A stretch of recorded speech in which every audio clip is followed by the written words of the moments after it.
Hello student, I hope आप सभी लोग अच्छे होंगे। Welcome back our YouTube channel Ashish Tiwari. तो आज की इस वीडियो में हम बात करेंगे हमारा हिस्ट्री ऑफ इंडिया 1550 से 1700, ये वाला सब्जेक्ट है। ये semester 4th NEP minor discipline का सब्जेक्ट है। इसके यूनिट 4th की 7 चैप्टर के बारे में बात करेंगे। अपनी लास्ट वीडियो में 6 चैप्टर तक कंप्लीट कर लिया है। जिसने वीडियो नहीं देखी है वो जाकर वीडियो देख लीजिएगा। सारे वीडियो चैप्टर्स की वीडियोस देखोगे तभी आपके सारे कॉन्सेप्ट क्लियर होंगे, चैप्टर वाइज चैप्टर्स। और जिस चैनल पे फर्स्ट टाइम विजिट कर रहे हैं वो इस चैनल को सब्सक्राइब कर लीजिए, जिससे आपके जो आने वाली वीडियो की अपडेट्स हैं, अपडेट और नोटिफिकेशन आपको टाइम टू टाइम मिल सके।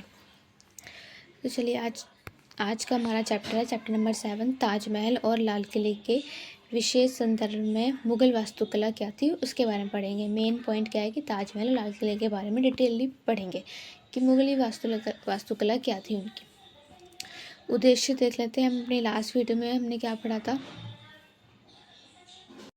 हमने अपनी लास्ट वीडियो में सिख साम्राज्य के बारे में पढ़ा था, जो 17वीं शताब्दी में उनको कैसा रहा, उन्होंने कैसे नीतियाँ बनाई, शासक उनका किस प्रकार से किया, उन्होंने कैसे अपने अंग्रेजों, पुर्तगालियों से, मुगलों से अपने आप को स्वतंत्र बनाया। ठीक है, उसके बाद हमारे नेक्स्ट ये चैप्टर है, इसमें ताजमहल और लाल किले के विशेष संदर्भ में मुगल वास्तुकलाओं के बारे में बताएंगे। उद्देश्य क्या है कि इस अध्ययन का उद्देश्य मुगल सम्राटों के शासनकाल, उनके प्रशासनिक कार्य, सांस्कृतिक योगदान और विशेष रूप से शाहजहाँ तक के शासनकाल में मुगल वास्तुकला के महत्वपूर्ण पहलुओं को इसको समझेंगे। इस चैप्टर के अंदर हमारा यही उद्देश्य है। प्रस्तावना क्या है, इंट्रोडक्शन। मुगल साम्राज्य की स्थापना बाबर ने की थी।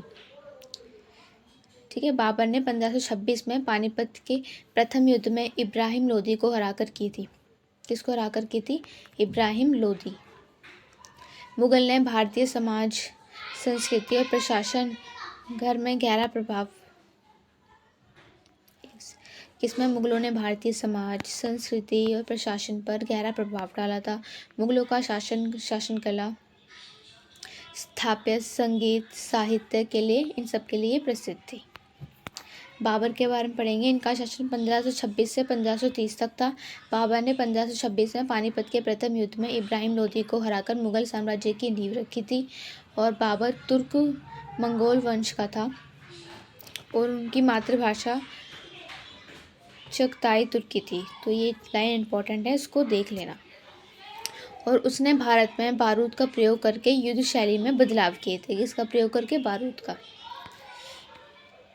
बाबर ने बाबरनामा एक आत्मकथा थी, वो भी लिखी थी। आत्मकथा हम अपनी खुद की कहानियों पे जो लिखते हैं ना, उसको हम आत्मकथा कहते हैं। तो उन्होंने ये भी लिखी थी अपने युद्ध नीतियों के बारे में। इसमें लिखा होगा, मतलब अपने जीवन में जो भी चीज़, जो कुछ भी हुआ, उनका जीवन कैसा रहा, उनकी युद्ध नीतियाँ कैसी रही, अपने बारे में सब कुछ जो भी लिखा था उन्होंने। जो किसमें था? ये बाबरनामा। अगर आपने बुक्स देखी होगी तो पता होगा।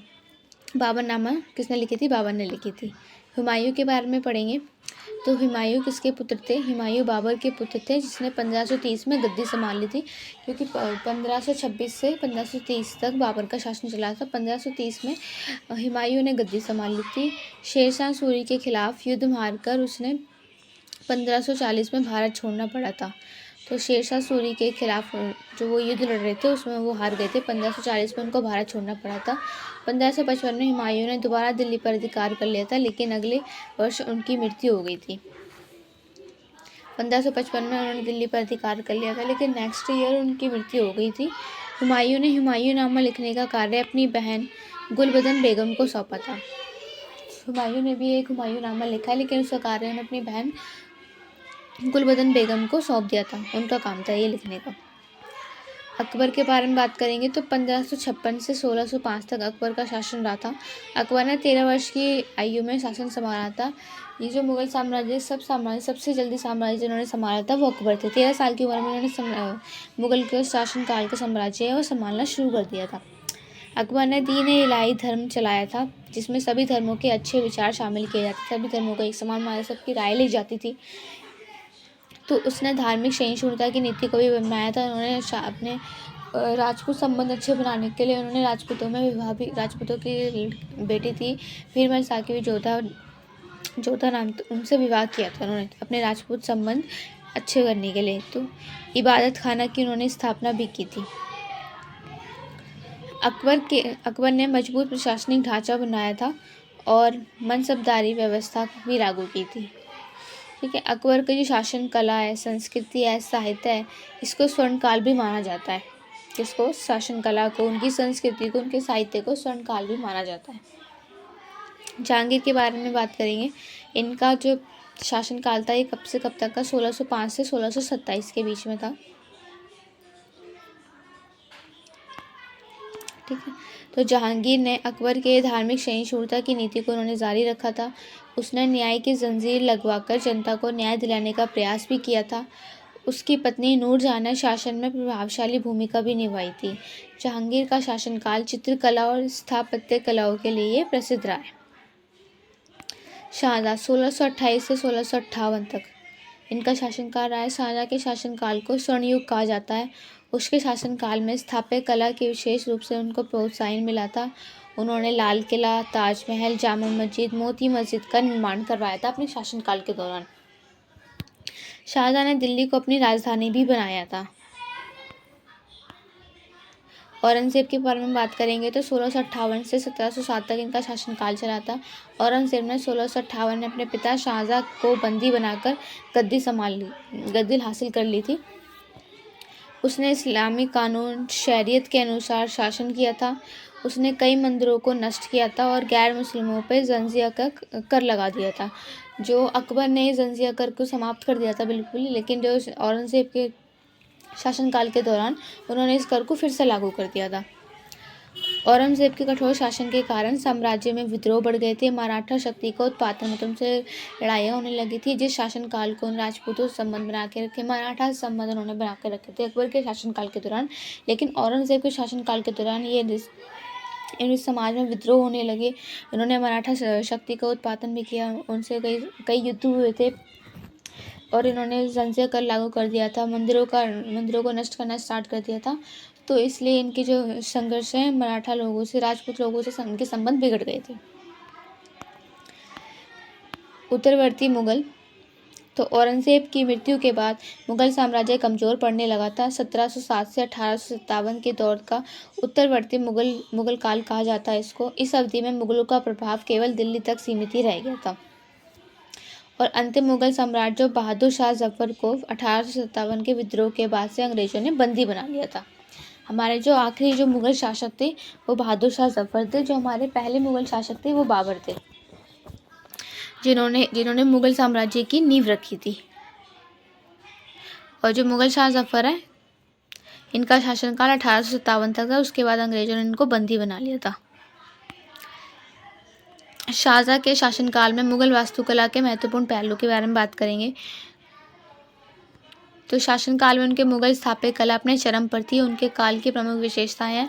संगमरमर पत्थर का व्यापक प्रयोग हुआ था। इमारतों में नाजुक नक्काशी, सुंदर चित्रकारी और फूलों के डिज़ाइन थे। जैसा आप देख सकते हो जामा मस्जिद हो गई, ठीक है, लाल किला, ताजमहल, तो इन सब में कितने अच्छे मार्बल्स के यूज़ किए गए हैं, कितने अच्छी से नक्काशी की गई है, सुंदर चित्रकारी की गई है। तो बस इन्हीं चीज़ की इनकी इमारतों में इन्होंने अच्छी चीज़ों का यूज़ किया है ठीक से। और संगमरमर के पत्थर का इन्होंने इस्तेमाल किया है अपनी इमारतों में। जो भी इन्होंने इमारतें बनवाई हैं, जो भी मुगल साम्राज्य के स्थापक के लिए जो भी स्मारक का निर्माण करवाया है, उन चीज़ों में यही चीज़ें निर्माण। तो इमारतों में इसमें नाजुक नक्काशी, सुंदर चित्रकारी, फूलों के डिज़ाइन भी हैं। गुंबद, मेहराब और मीनारों का संतुलित संयोजन किया है इन्होंने। बागों और जल प्रणालियों को अद्भुत समावेश किया है। तो इन्होंने बागों और जल प्रणालियों में भी समावेश किया है। लाल किले के बारे में बात करेंगे, जिसका निर्माण शाहजहाँ ने ही किया था। लाल किले का निर्माण शाहजहाँ ने 1638 में दिल्ली में करवाया था। आगरा में भी एक आगरा का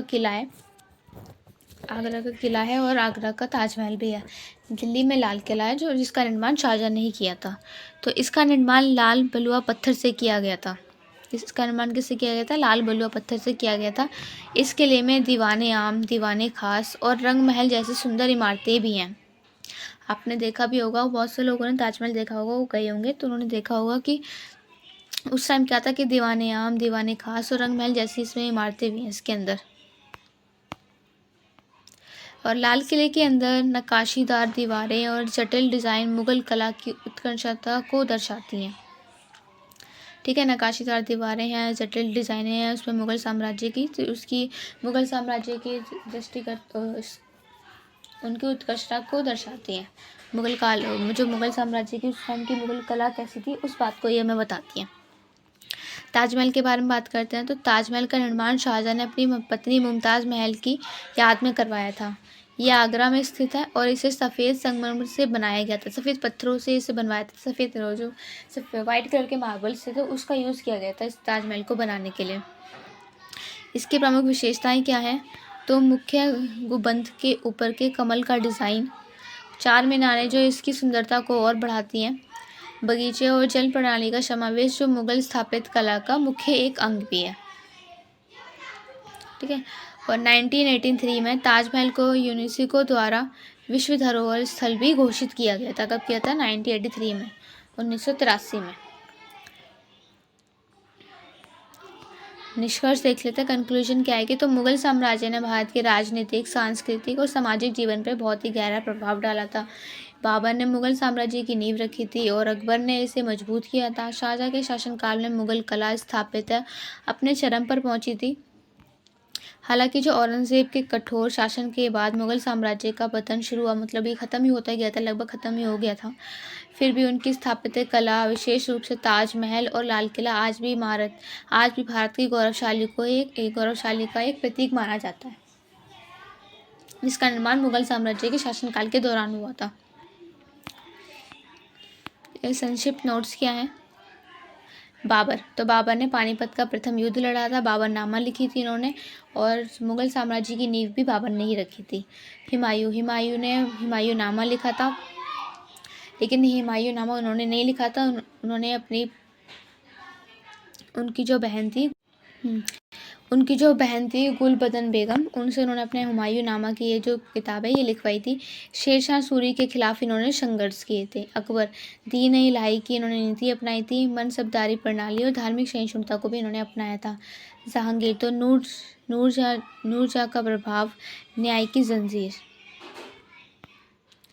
और शाहजहाँ के टाइम क्या होता है? स्थापत्य कला, स्वर्ण कला का निर्माण किया था। ताजमहल, लाल किला, जामा मस्जिद जैसी स्मारकों का इन्होंने निर्माण किया था। औरंगजेब में जजिया कर को लागू कर दिया था। कट्टर इस्लामी शासन होने लगा था। मंदिरों को नष्ट किया जा रहा था।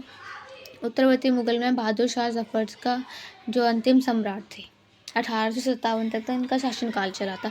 1857 के बाद अंग्रेज़ों का शासनकाल आ गया था और 1857 के विद्रोह में ही अंग्रेज़ों ने बहादुर शाह जफर को अपनी कैद में कर लिया था। तो आज की हमारी ये वीडियो यहीं कंप्लीट होती है। इसकी PDF हमारे टेलीग्राम चैनल पर मिल जाएगी, जिसकी लिंक डिस्क्रिप्शन बॉक्स में दे देंगे इस वीडियो की।